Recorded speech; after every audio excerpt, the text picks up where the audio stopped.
Guys, let's switch it up. Let's talk some Cavaliers here. Let's do that. I'm excited about this road trip, not because they're necessarily playing any great teams. We know Golden State's really good. They're just playing poorly right now. The other teams they're playing on this trip, Detroit, the Clippers, the Lakers, the Kings, I don't know if any of those teams are any good. None of them are playing well. The best record of any of these teams, believe it or not, is the Clippers at 4-4. Right. But, Brad, what I'm most excited about this road trip is seeing these guys out on the road together on a long trip for the first time, right? But also, when you play, even though these teams are not playing great, when you play the Lakers, you're playing against three guys, three that are potentially Hall of Famers, certainly two, and two that have won a championship, right? When you play the Clippers, you're playing against Kawhi Leonard, a champion, Paul George, who's a Hall of Famer. And then you're going to play the Warriors, Steph Curry, champion Hall of Famer, Klay Thompson, champion Hall of Famer, Draymond, champion Hall of Famer. They're playing against a lot of great veteran talent. And it's going to be interesting to see how they do that on the road and if there's any kind of nerves playing against some of these great veterans. Well, here, the way I look at it is like this. Early in the season, I think everybody's trying to figure themselves out. I think the Cavaliers are finding their way as well as the other teams in the league. It's early. These are games. If you can win them, you try to win them so that you make sure down the stretch, when playoff positioning is put into place, that you don't hurt yourself or hamper yourself down the stretch.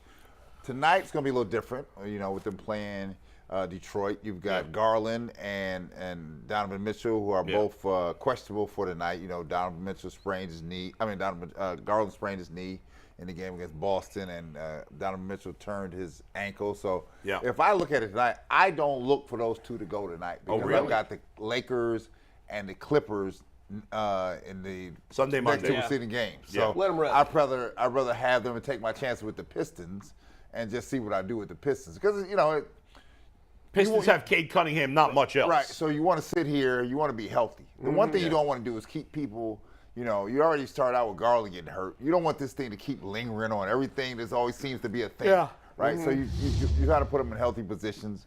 But to your point, Bull, I just enjoy the ride here. Yeah. We're finding ourselves out. We're still finding out about ourselves, right? I think every game has been different. Each win has been different. The one thing that has been consistent has been this. Down the stretch, we haven't folded. Last year, we folded, right? And I think, again, it's the mentality of Donovan Mitchell and what he brings to this team is like, listen, relax. Everybody calm down.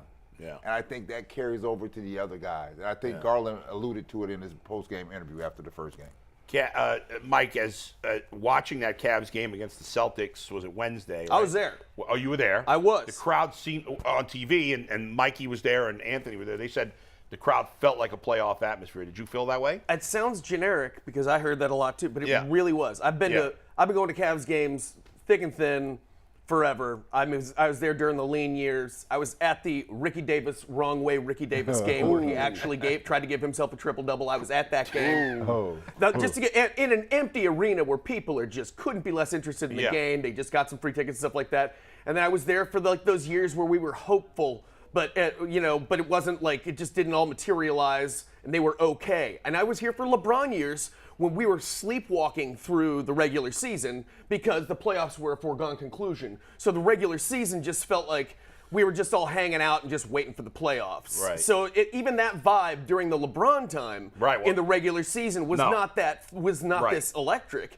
Not even the first go-round?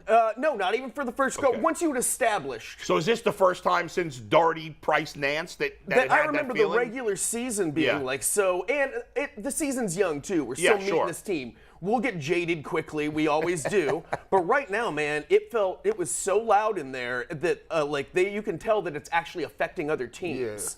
The couple of other things that I noticed during this game is just how they are relentless about you just never feel like they're totally out of it. Even when they're taking like a little dip or something like that, you never feel like they just don't want to lose in a way that was very comforting to see.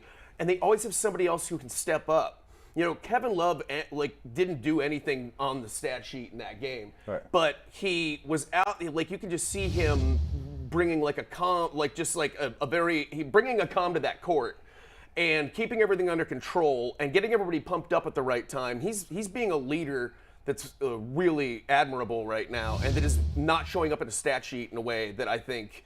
And I also think just having Rubio there on the bench is like watching him talk to these players, these guards right now, and talk them up and coach them up.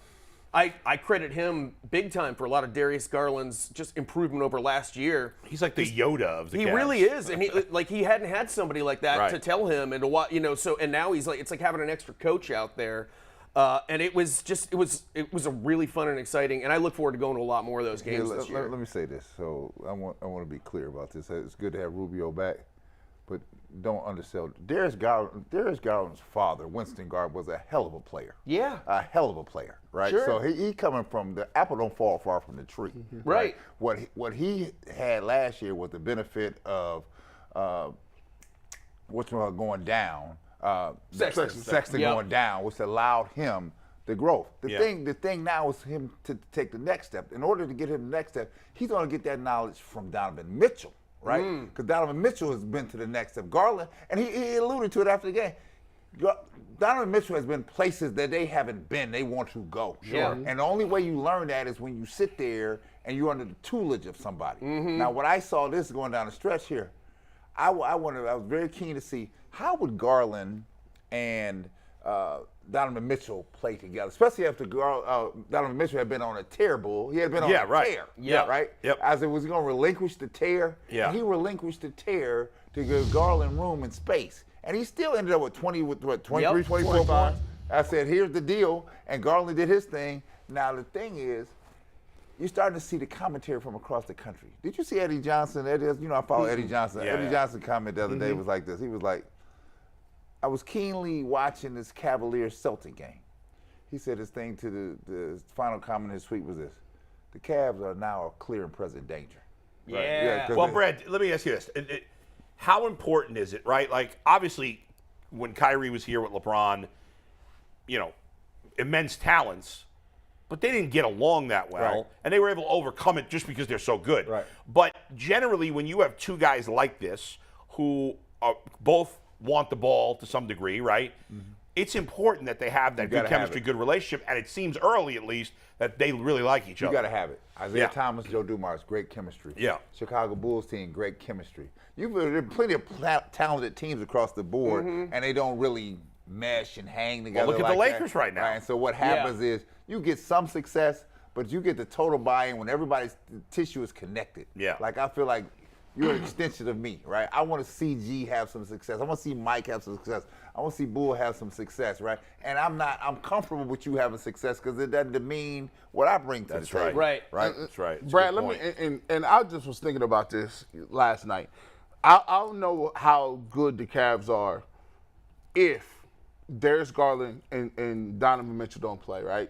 Yeah. So if they don't play tonight, we're going to see. We're going to see, because then what happens is now you got a guy like Karis LeVert that says, oh, it's my time to rock now. You got guys like Kevin Love that now he's a veteran. Okay, when I need to be aggressive coming off the bench. How about that guy's name who we haven't even mentioned yet, Mobley, who is probably going to be an all-star this year and who is playing great, and who we haven't even had to mention because we're not reliant on him as our number two scoring option. Right? And guess what? And guess what, Mike? If you look at him, no one's mentioned this. They say, well, he got to get, for them to be a championship caliber team, he got to get to another level. Well, listen, another level does not automatically mean points. No, right. It does not. If he get to another level defensively, and he say, oh, I clicked on. Now I know that I got another dude down there like Jared Allen. Or passing the ball. Yep. He going to be, I can back my guys up. They don't need me to score 30. They don't need me. I'm going to be aggressive in defending. I'm going to be aggressive on everything. I'm the middle wave before they get to the second wave. Jared Allen has been Elmer's glue. Yep. He down the stretch against Boston, when I think Jaylen Brown or Tatum were going to the basket, he came with because I think Tatum thought he had a nice layup. He came, he's like, I'm coming to get that. He timed that perfectly too. He timed it perfectly, but Brad, he also got dunked on bad. Yeah, well, let me tell you, hold on, Mike. No, I know it happens. I'm just saying he got one and then Tatum got him back. You in that league, you gonna get guys. I know. I'm saying he got Tatum once and then Tatum got him back. Here's the thing. Why? That's why it doesn't bother me, because guys who ain't been in that league. Let me tell you something. I'm challenging you.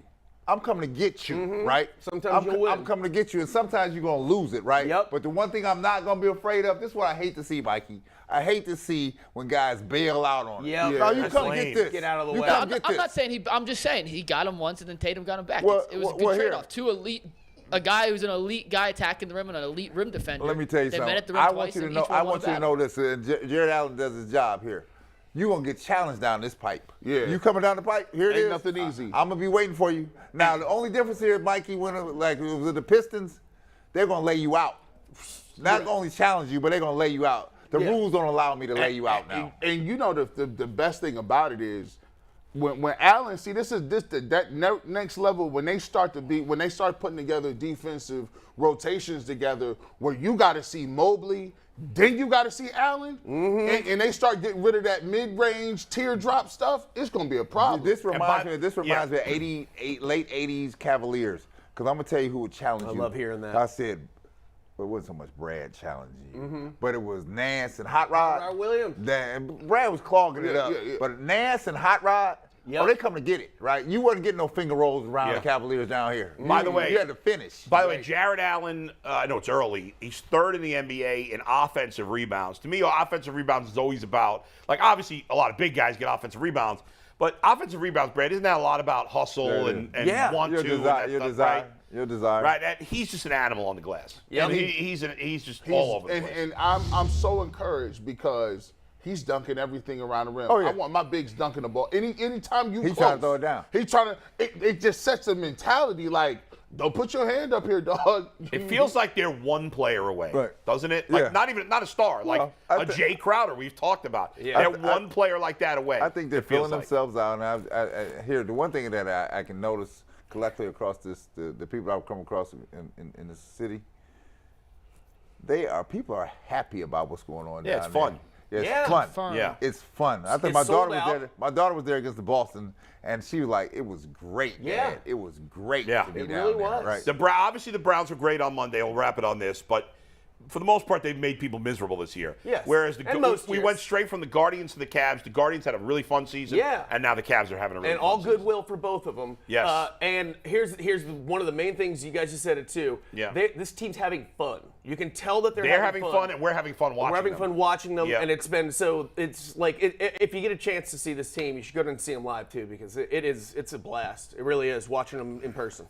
Fun stat about Jared Allen before we do top five. Yeah. G. Bush mentions he dunks everything. First off, I was Nets fan through and through. I love Jared Allen on the Nets. I love him on the Cavs. He's had the lowest field goal percentage of his career so far this year, G. And it seems like he is dunking everything. Wow. Which goes to show What's how his field goal percentage? 57%. Oh man. He's career 64%. Well, that's going gonna to come up. That'll come That'll up. come. Yeah. No, I'm just saying. 57 is still high as hell. It does I feel know. like he dunks absolutely Right, everything, right. and just it Yep. happens to be Yeah, a little yeah. lower. So All right, Mike.